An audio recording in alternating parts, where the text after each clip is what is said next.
हैं, आज का जो दौर है उसमें इस तरीके की जो किताबें हैं, क्या उनका विमोचन होना या फिर यूँ कहें कि जो स्कूल्स हैं इंडिया के, उनमें इतिहास को बढ़ाने की ज़रूरत है?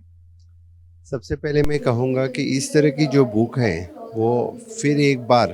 यानी यंग जनरेशन के सामने आना बहुत ही ज़रूरी है। और डेफिनेटली जब हम बोलते हैं कि हिस्ट्री के सिलेबस हो या हिस्ट्री के बुक्स हो, इस बच्चों के यानी सिलेबस में आना तो बच्चे ज़्यादा पढ़ेंगे, क्योंकि बच्चे आजकल बहुत ही कम पढ़ते हैं। When it is comes to the syllabus definitely they wants to read it, that's why वो पढ़ेंगे तो फिर ज़्यादा से ज़्यादा इस हिस्ट्री और इसके बारे में यानी लोगों को पता चलेगा। जैसे कि इस किताब का नाम रखा गया अनदेखा इतिहास, तो क्या गोवा का जो इतिहास रहा है अ, उसको आपको लग रहा है कि राष्ट्रीय स्तर पर अच्छा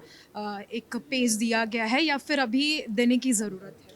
जी हाँ, एक्चुअली गोवा के इतिहास के बारे में जो 14 साल के बाद में लिबरेट हुआ इंडिया के फ्रीडम्स के बाद,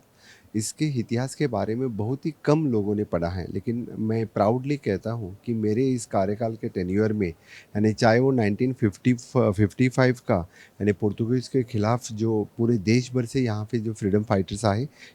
उनके ऊपर जो गोलीबार चलाया, और वो इतिहास हो या गोवा में 1961 में जो गोवा को लिबरेशंस मिला, तो